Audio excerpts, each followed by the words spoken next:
Emily Carter had always been the quiet one, the observer in the shadows of her fractured family. At 28, she worked as a junior financial analyst in a midtown Manhattan firm, crunching numbers by day and burying her own scars under spreadsheets. But that Tuesday in October, as she stepped into her grandmother's sprawling Upper East Side penthouse, valued at over $2 million with its panoramic views of Central Park, she felt the first crack in her carefully maintained silence. The air smelled of expensive perfume and entitlement. And there, lounging on the antique velvet sofa like she owned the place, was her cousin Sophia Reed. Sophia, with her perfectly highlighted hair and designer yoga pants, flashed a smile that didn't reach her eyes. God, it's been forever. This place is still a dream, those crown moldings? To die for. Emily set down her bag, her stomach twisting. She hadn't seen Sophia in 4 years.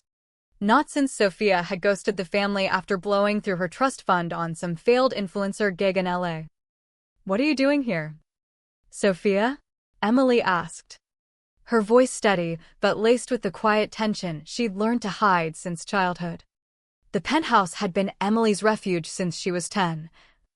When her parents' messy divorce left her bouncing between court hearings and foster care whispers. Grandma Eleanor Hayes, the sharp-witted widow who'd turned her late husband's Wall Street fortune into this fortress of marble and glass, had swooped in like a guardian angel.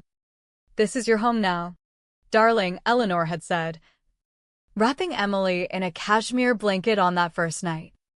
No judgments. No conditions. Just stability in a world that had crumbled. Over the years, the penthouse became more than real estate. It was a vault of memories. The sun-drenched kitchen where Eleanor taught Emily to balance a checkbook over homemade scones. The study lined with leather-bound books where they plotted Emily's college applications.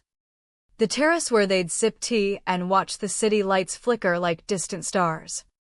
Eleanor had poured everything into it, her savings. Her heart, after Grandpa's heart attack left her alone. "This place will outlast us all," she'd say, her voice firm despite the tremors of age. Now, at 82, Eleanor's mind was fraying at the edges. It started subtly, misplaced keys, forgotten names, that distant glaze in her eyes during conversations. The doctors diagnosed early-stage dementia. But Emily saw the truth. It was a slow theft of the woman who'd raised her.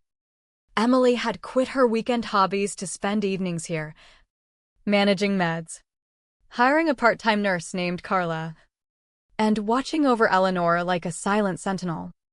"Promise me, Emily," Eleanor had whispered one crisp autumn evening last year, her frail hand gripping Emily's with surprising force as they sat in the living room. The city skyline glowing beyond the floor-to-ceiling windows. "This penthouse. It's not just bricks and mortar. It's my legacy. There are sharks in this family, circling since your grandpa passed. If they try to twist things, manipulate me, you have to fight. Not for the money, but for what it means." Emily had looked into those fading blue eyes, remembering the nights Eleanor had stayed up helping her through panic attacks from her parents' abandonment. "I promise, Grandma. I'll protect it. I'll protect you." 3 months later, the decline accelerated. Eleanor mixed up days, left faucets running, called Emily by her absent mother's name. That's when the relatives slithered in, calls from aunts who hadn't visited in a decade. Concerned texts from cousins sniffing for vulnerabilities. Emily knew the game. Her job exposed her to estate battles where families turned feral over fortunes. She started logging everything: visits, calls, medical notes. Build the evidence. Shield the weak. Because blood didn't guarantee loyalty, sometimes it just made the betrayal cut deeper. Sophia showed up unannounced, wheeling a monogrammed suitcase and exuding that fake charm Emily remembered from childhood holidays. LA was a bust, bad breakup. You know how it is, Sophia said, air-kissing Emily while her eyes appraised the penthouse like an auctioneer. Grandma around? I miss her so much. Eleanor was dozing in her room. But Sophia pushed past, already claiming space. This place is huge, 5 bedrooms. Right? I'll crash in the one with the park view. You won't even notice I'm here. Emily's joy tightened. That room was for Carla's overnights. We have help. It's not necessary. But Sophia waved it off. Family takes care of family. You've been doing this alone too long. Let me help. Help. The word dripped with irony as Sophia unpacked, her clothes spilling into the hall like an invasion. Over the next weeks, Sophia burrowed in like a virus. She turned the guest room into her personal studio, filming TikToks on the terrace with the city as her backdrop, captioning them, recharging at the family oasis. But the real red flags were the probes, casual questions laced with greed. Who's handling Grandma's investments these days? Sophia asked one morning over coffee, flipping through mail on the quartz counter. Why do you ask? Emily replied, her voice even. Just thinking about her security. With her memory. Someone should watch the accounts. Or, later, saw some papers in the study deed stuff? We should scan them. Back them up. And the worst, does Grandma have solid life insurance? You know, for emergencies. Each query landed like a subtle jab, delivered with wide-eyed innocence while Sophia scrolled Instagram. Emily's silence grew heavier, her hurt festering into resolve. She caught Sophia in Eleanor's room one afternoon, helping by rummaging through drawers. Lost something? Emily asked quietly. Sophia didn't blink. Grandma wanted to show me her old earrings. She forgets where things are. But when Emily asked Eleanor later, the old woman frowned. Earrings? I think Sophia said something about pearls. Or was that you? Dear. The manipulation was seeding doubt, eroding Eleanor's trust in her own mind. Sophia played the doting granddaughter flawlessly in Eleanor's lucid moments, brushing her hair. Cooing. You're my favorite. Grandma. Remember how you always said I was the special one? Emily watched, her chest aching with betrayal. This wasn't just freeloading, it was a calculated siege. The penthouse, once a haven, now pulsed with tension. Sophia's friends started dropping by, loud brunches turning into late-night parties, wine stains on the silk rugs, cigarette ash on the balcony furniture. Chill. Sophia said when confronted. Grandma loves the energy. But Eleanor, confused by the chaos, would retreat to her room, whispering to Emily, Who are these people? Make it quiet. Please. Emily's journal filled with entries. October 15th. 11:32 a.m. Sophia moved Eleanor's silverware to her cabinet. October 18th. 4:45 p.m. overheard phone call. The old bat's losing it fast. I'll have control soon. October 22nd. 8:19 p.m. Sophia told Eleanor I forgot her meds on purpose. Found extra pills hidden in Sophia's bag. The exhaustion gnawed at Emily, days at work analyzing portfolios, nights navigating this emotional minefield. Sophia rallied distant relatives, Uncle Thomas the realtor, Aunt Linda's kids from Long Island. They'd visit, eyes lingering on the art collection. The views.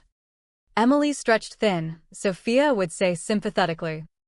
Grandma needs full-time care from someone who gets her. The subtext screamed, back me. And we'll carve up the pie.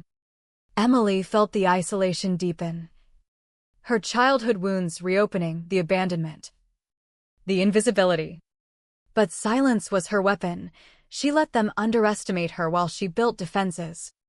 The tipping point hit when Emily found Sophia in the study with Uncle Thomas, snapping photos of bank statements, the penthouse deed, Eleanor's old will. Organizing, Sophia claimed coolly. For safety. Uncle Thomas nodded. We're family, we should all have access. Emily's voice was ice. Those stay locked. Get out. Sophia's eyes flashed. You're paranoid because you're hiding something. Who feeds Grandma when you're gone? Who deals with her bad nights? Not you. It was a lie. Screamed loud enough for Eleanor to hear. Later, Eleanor tearfully asked. Sophia says you're tired of me. Is that true? Emily held her grandmother, the pain twisting like a knife. Never. Grandma. She's lying. That night, alone on the terrace, Emily's silent vow hardened into action. Betrayal demanded retribution, not loud, not flashy, but ironclad. She'd turn this penthouse into a fortress, just like they'd never see coming. Sarah Klein's office smelled of fresh coffee and old law books, a stark contrast to the penthouse's growing toxicity. Sarah, a seasoned estate attorney Emily had met through work connections, listened intently as Emily laid out the journal. Recordings. Everything. At 50. With sharp green eyes and a no-nonsense bob. Sarah was a bulldog in heels. Your cousin's building a narrative of neglect, Sarah said.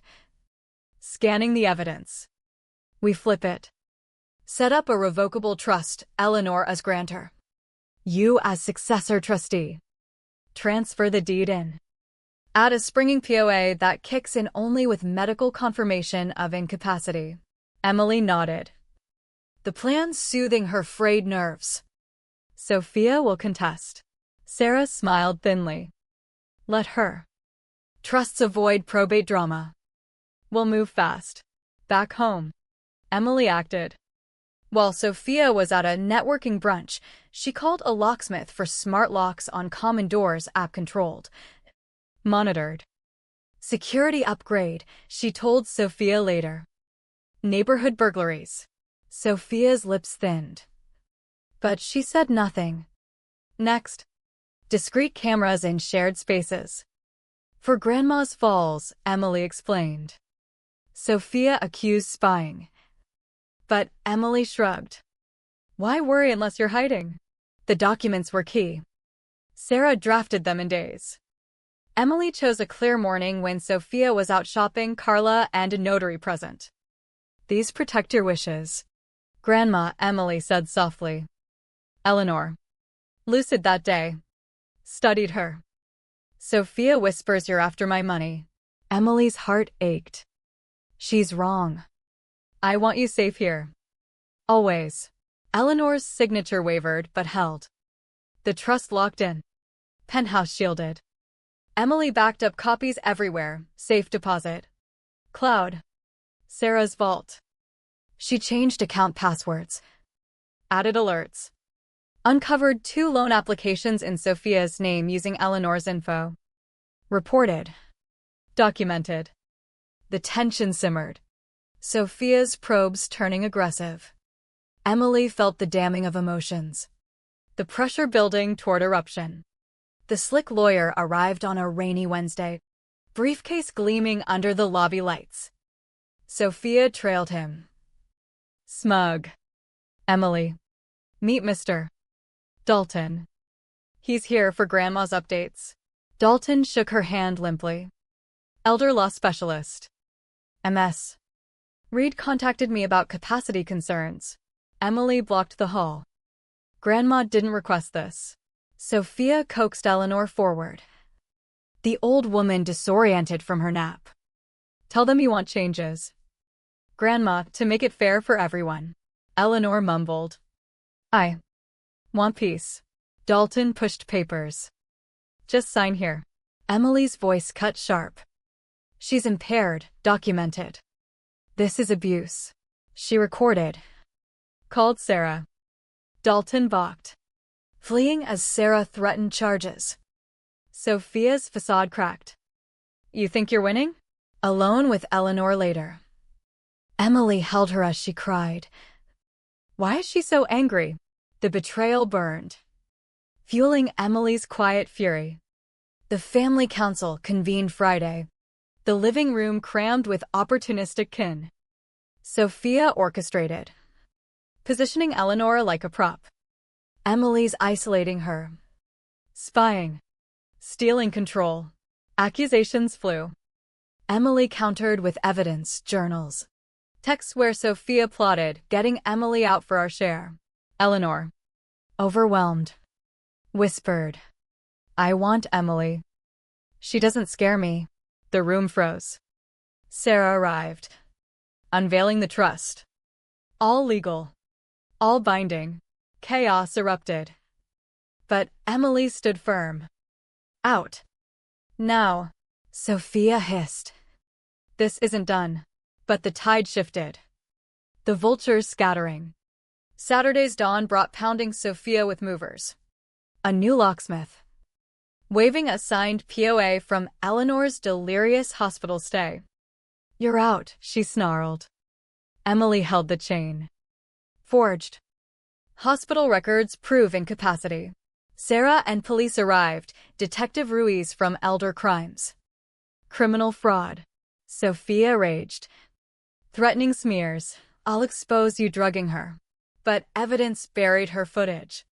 Witnesses. Restraining order issued. Sophia evicted under watch. Her schemes crumbling. As she left. Venomous. "I'll see you dry," Emily whispered. Try. Peace returned. But scars lingered. Months later.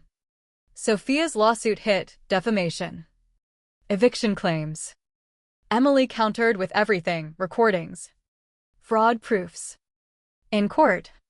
Witnesses demolished Sophia, Carla on thefts. Detective on forgeries.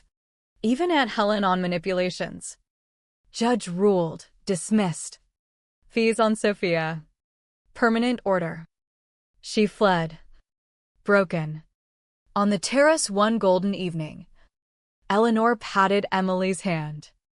"You kept your word." Emily nodded. The cost heavy, trust shattered. Family illusions gone. It was for us. Eleanor passed quietly soon after. The penthouse now Emily's echo of love and loss. She kept the locks. The vigilance. Silence had been her blade, betrayal. Its forge. The price? A heart armored. But forever watchful.